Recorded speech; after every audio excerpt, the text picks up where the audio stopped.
तो हेलो दोस्तों, मेरा नाम है आनंद सिंह और स्वागत है आपका हमारे इस वीडियो में। सर्वप्रथम मैं ये स्पष्ट कर देना चाहता हूँ कि मेरा उद्देश्य किसी पर आरोप लगाना और किसी पर टिप्पणी करना नहीं है। ये मेरे अपने विचार हैं जो मैंने खुद लिखे हैं, जो एक स्वतंत्र देश का युवा होने के नाते मेरे अपने देश और मेरे देश के लोगों के लिए हैं। इससे पहले कि आप मुझ पर आक्षेप लगाएं, आरोप लगाएं या टिप्पणी करें, उससे पहले भली भांति मेरे अपने विचारों से सरोकार जरूर कर लें। कभी सड़कों पर नारे गूंजते थे, अब बस स्क्रीन पर ट्वीट दिखते हैं। पहले लोग निकलते थे अपने हक के लिए, अब सिर्फ हैशटैग ट्रेंड करते हैं। भारत का युवा सबसे ज्यादा जुड़ा हुआ भी है और सबसे ज्यादा टूटा हुआ भी। कोई जाति में बटा है, कोई धर्म में, कोई पार्टी में, तो कोई अपने छोटे से इलाके के मुद्दों में। कोई कहता है सरकारी नौकरी चाहिए, कोई कहता है सुरक्षा चाहिए, कोई कहता है आरक्षण चाहिए, तो कोई कहता है आरक्षण नहीं चाहिए, तो कोई कहता है कि बस समाज में एक समानता का अधिकार चाहिए। सबकी समस्याएं अलग हैं, इसीलिए कोई साथ नहीं आता। और यही बात सिस्टम को सबसे ज्यादा सूट करती है, क्योंकि जब हम आपस में लड़ रहे होते हैं तब ऊपर बैठे लोग चैन से सो रहे होते हैं। हमें सिखा दिया गया है कि अगर कोई आवाज उठाए तो उससे पूछो तो किस पार्टी का है, तो किस धर्म का है,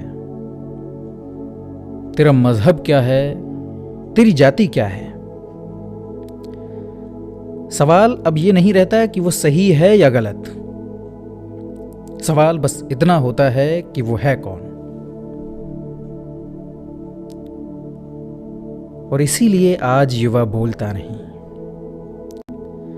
क्योंकि बोलने की कीमत बहुत बड़ी है। सच्चाई बोलो तो देशद्रोही कहलाओ,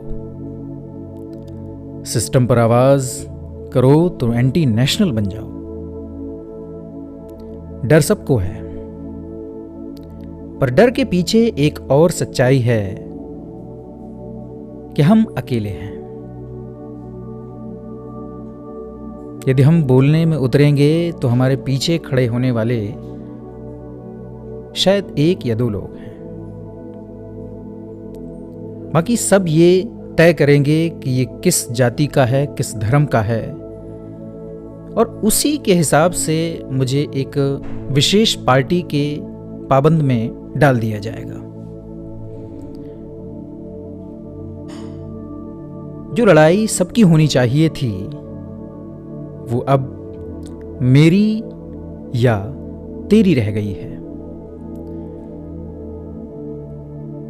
कोई बेरोजगारी से जूझ रहा है तो कोई महंगाई से, कोई जाति के तानों से तो कोई धर्म के नाम पर नफरत से।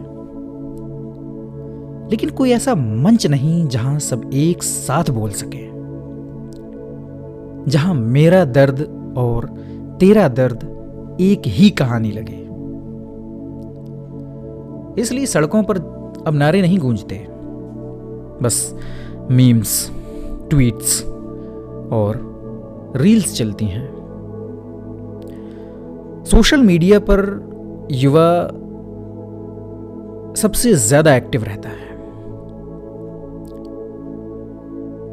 सोशल मीडिया पर सारे विरोध प्रदर्शन, सवाल जवाब सब कुछ होते हैं। असल में जब अपने हक के लिए लड़ना होता है तो कोई खड़ा नहीं होता। और सोचो, ये वही देश है जिसने दुनिया को ज्ञान दिया, जहां से वेद, उपनिषद और दर्शन निकले।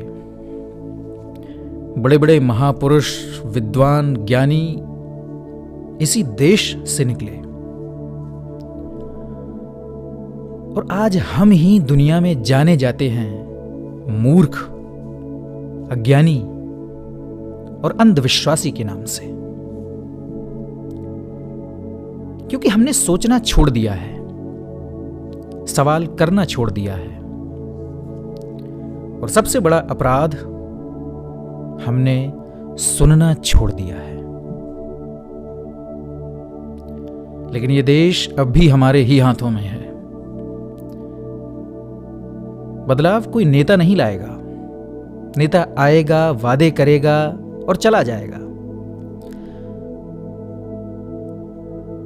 बदलाव तब आएगा जब हम समझेंगे कि एक दूसरे के दर्द में भी हमारा हिस्सा है। देश में बदलाव तब आएगा जब जाति से ऊपर इंसानियत होगी, जब धर्म से ऊपर देश होगा, जब पार्टी से ऊपर नागरिकता होगी, तब असली भारत बनेगा। हम देश के खिलाफ नहीं हैं, हम उस देश के लिए बोल रहे हैं जो शायद सुनना भूल गया है।